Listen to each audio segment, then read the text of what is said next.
নমস্কাৰ। এই degree pass কৰা সকলৰ বাবে এটা ভাল খবৰ। যিসকলে BA BSc বা BCom পাছ কৰিছে তেওঁলোকৰ বাবে এটা ভাল খবৰ যে গুৱাহাটী হাইকোৰ্টৰ ফালৰ পৰা এখন এডভাৰ্টাইজমেণ্ট প্ৰকাশ কৰিছে। তো এইটো সকলোবোৰ ডিষ্ট্ৰিক্ট কোৰ্টবিলাক যে থাকে তাতে জুনিয়ৰ এডমিনিষ্ট্ৰেটিভ এছিষ্টেণ্টৰ পদ ওলাইছে। ভাল খবৰ যে আপোনালোকে নিজ নিজ ডিষ্ট্ৰিক্ট কোৰ্টতে এপ্লাই কৰিব পাৰিব। বহুতকেইটা পদ আছে।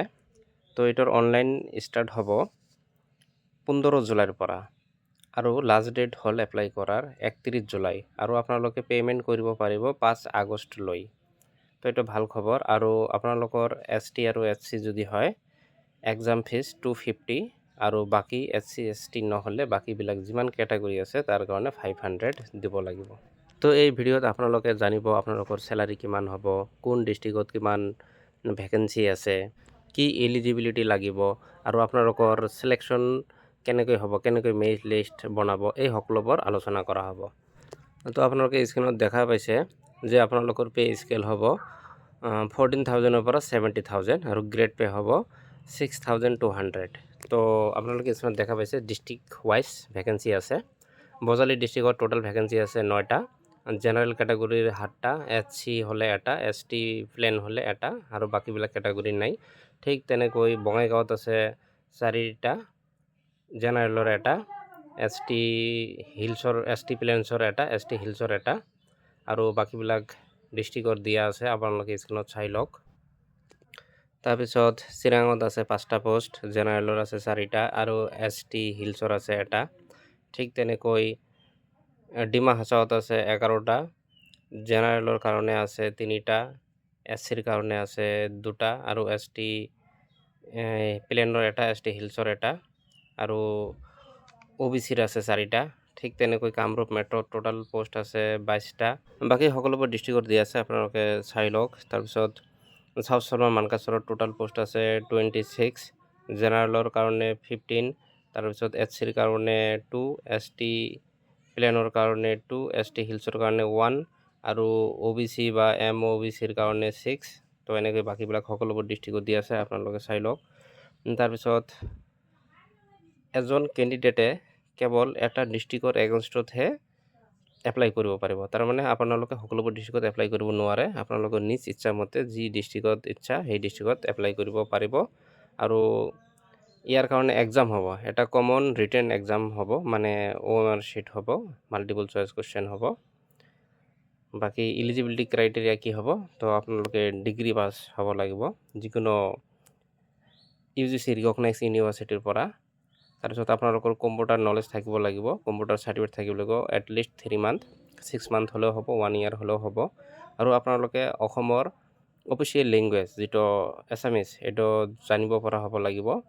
আৰু আপোনালোকৰ এমপ্লয়মেণ্ট এক্সচেঞ্জ ৰেজিষ্টাৰ কাৰ্ড থাকিব লাগিব আৰু এইটো আপ টু ডেট হ'ব লাগিব।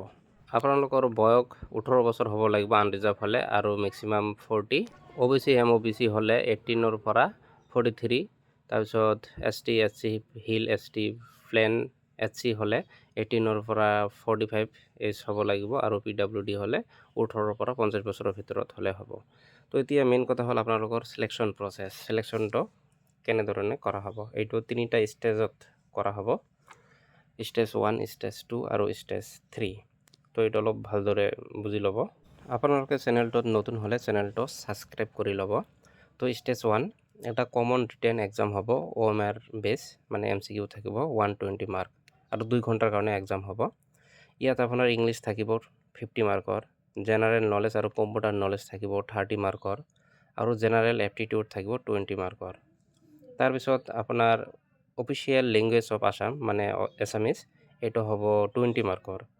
কিন্তু ইয়াত এটা কথা আছে, এই 20 মাৰ্কৰ পেপাৰত আপোনালোকে কোৱালিফাই কৰিবই লাগিব। যদি কোৱালিফাই নকৰে তেনেহ'লে আপোনালোকে কেনচেল। তো ইয়াত কোৱালিফাই কৰিবলৈ হ'লে এই 20 মাৰ্কৰ 40% আপোনালোকক পাব লাগিব। তাৰমানে 20 মাৰ্কৰ 40% কৰিলে হ'ব 8 মাৰ্ক। তো আপোনালোকে এছামিছ লেংগুৱেজত 8 মাৰ্ক পাবই লাগিব, নহ'লে আপোনালোকে এনে কেনচেল। কিন্তু এটা কথা হ'ল এই 8 মাৰ্কটো মেৰিট লিষ্ট যেতিয়া বনাব এই 8 মাৰ্কটো বা এছামিছ মাৰ্কটো ধৰা নহ'ব। আপোনালোকে এই 120 মাৰ্কৰ ভিতৰত কিমান মাৰ্ক পালে সেই হিচাপত আপোনালোকক 1:5 ছেকেণ্ড ষ্টেজৰ কাৰণে মাতিব। তাৰমানে এটা পোষ্টৰ এগেইনষ্টত 5টাকৈ কেণ্ডিডেট মাতিব। তো মাতি ছেকেণ্ড ষ্টেজত লৈ যাব। ছেকেণ্ড ষ্টেজটো হ'ব কম্পিউটাৰ স্কিল টেষ্ট। এইটো হ'ব 35 মাৰ্কৰ কাৰণে। আৰু এই OMR শ্বীটত প্ৰতিটো কুৱেশ্যনৰ এগেইনষ্টত 1 মাৰ্ককৈ থাকিব আৰু নেগেটিভ মাৰ্কো থাকিব 0.25। এটা কুৱেশ্যন ভুল হ'লে 0.25 মাৰ্ক কাটা যাব। তো ছেকেণ্ড ষ্টেজ হ'ব কম্পিউটাৰ স্কিল টেষ্ট। এইটো হ'ব 35 মাৰ্কৰ কাৰণে। ইয়াত প্ৰথমত আপোনালোকৰ টাইপিং টেষ্ট হ'ব 20 মাৰ্কৰ। তাৰপিছত প্ৰফিয়েঞ্চি ইন ৱাৰ্ড প্ৰচেছৰ এণ্ড স্প্ৰেডশ্বীট, এইটোৰ কাৰণে ল'ব 15 মাৰ্কৰ। তাৰপিছত মেৰিট লিষ্ট বনাই আপোনালোকক 1:3 ষ্টেজ 3ৰ কাৰণে মাতিব। প্ৰথম ষ্টেজত মাৰিছিল 1:5। তো এতিয়া মাতিব এটা পোষ্টৰ এগেইনষ্টত 3টা কেণ্ডিডেট। থাৰ্ড ষ্টেজটো হ'ব ভাইবা বা ইণ্টাৰভিউ। এইটো হ'ব 15 মাৰ্কৰ। তো থাৰ্ড ষ্টেজত কি হ'ব? ভাইবা বা ইণ্টাৰভিউ 15 মাৰ্ক। তো যিহেতু এক্সামটো টোটাল হ'ব 150 মাৰ্কৰ, কাৰণ প্ৰথমত আছিল ৰিটেন টেষ্ট বা OMR এনচাৰ শ্বীট বেছ, এইটো আছিল 100 মাৰ্কৰ।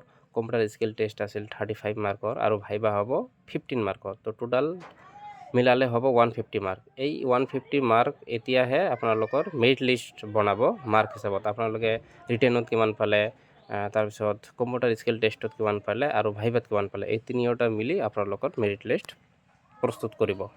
যদি কোনো কেণ্ডিডেটে মানে ছেম মাৰ্ক পায়, দুজন বা তাতকৈ বেছি কেণ্ডিডেটে ছেম মাৰ্ক পায়, তেনেহ'লে ৰিটেন টেষ্ট আৰু কম্পিউটাৰ স্কিল টেষ্টত যিজনে বেছি মাৰ্ক পাব তাকহে প্ৰিফাৰেঞ্চ দিয়া হ'ব।